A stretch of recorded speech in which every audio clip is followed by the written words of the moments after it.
Welcome everybody to this week's edition of Valpo Football Preview along with head coach Dave Cicchini. This is Todd Eichow, the Crusaders with the bye week this past week. An opportunity maybe to spend a little extra time getting ready for Butler. Always a big game. 3 games left to kind of turn things around. November was a good month for you last year. What do you need to do to get things turned around? Well, we need more consistency. That's really what it comes down to, and that's really what we've been struggling with the young players, particularly on the offensive side of the ball. We've played some outstanding defensive football the last couple of weeks at times for quarters or halves or drives, but we're on both sides really. That's what we're trying to or what we try to accomplish with the week off is to build some consistency on both sides of the ball. All right, let's talk a little bit about moving people around. We've had it on the offensive line. That's been the big troubling spot.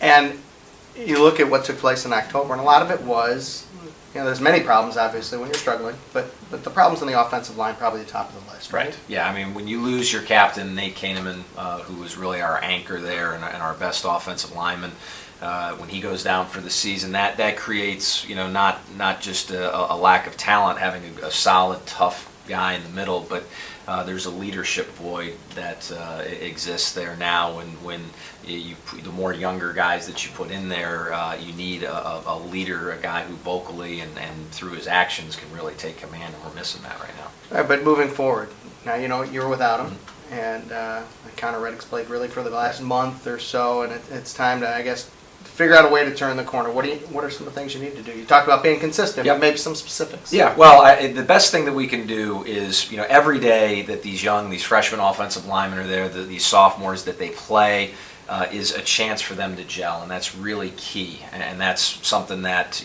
going beyond the injuries, just having to shuffle the lineup, each week with a different group of 5 men, it's put that ability to gel, in jeopardy. You really can't have that consistency. And having this off week and being able to get just 5 guys together making the right calls, it's such a complex position in college football these days on the offensive line. But that's really the biggest key is to develop that trust and that confidence that the man next to you is going to execute his block, and you guys are going to be on the same page.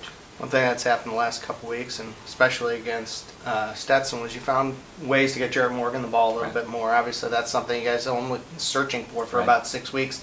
And not only the Wildcat, but even lining him up some in the backfield. So we'll see some in the last month. Yeah, absolutely. He's done an outstanding job, and he's such a dynamic player on special teams, and we really feel like the more we can get him the football, the more touches that he can get, he really can make something special happen.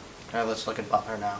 They've had some ups and downs. A couple weeks ago, they almost beat Dayton. Oh, yeah.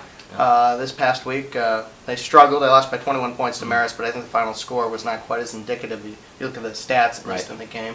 They rely a lot on their quarterback. Guy was injured last year. Seems to be playing well for him this year. Yeah, he is a dynamic player, and their offense really starts with him. They've done a really nice job this year of achieving balance, both in equal amount of run plays and pass plays, but it really starts with him. He is a dual threat.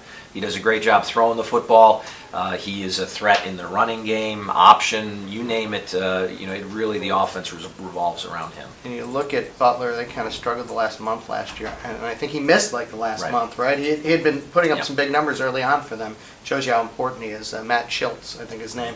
And now he's there. How do you defend him? Yeah, well, you got to keep him guessing. And it's one of the nice things that I think we've done defensively that's really helped is we've been very multiple in terms of the ways that we've lined up, but we've been very aggressive and have more of that attacking mentality, and we need to keep them guessing exactly, just mixing things up and staying aggressive and doing the things that I think our players have become more and more confident with each passing week. The Valpo-Butler game is always a highlight in any sport, and certainly football rivalry, as long as any with any sport, is the football rivalry with Butler.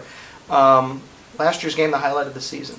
Do these kids, you have so many young kids, recognize the importance of a Valpo-Butler football game? They do. We've talked a lot about that, going into this week, just about the Hoosier helmet and the history and tradition, and really focusing on both the elation of last year's victory really being the crowning point in our season, but also reminding guys that the year prior, that was the low point in the season before our staff got here, the devastating loss down in the Butler Bowl, and we've got a lot of guys on our team that were there 2 years ago, and so kind of sharing both moments from a high and a low perspective, hopefully it has given these young guys a little bit of a sense of the importance of this game.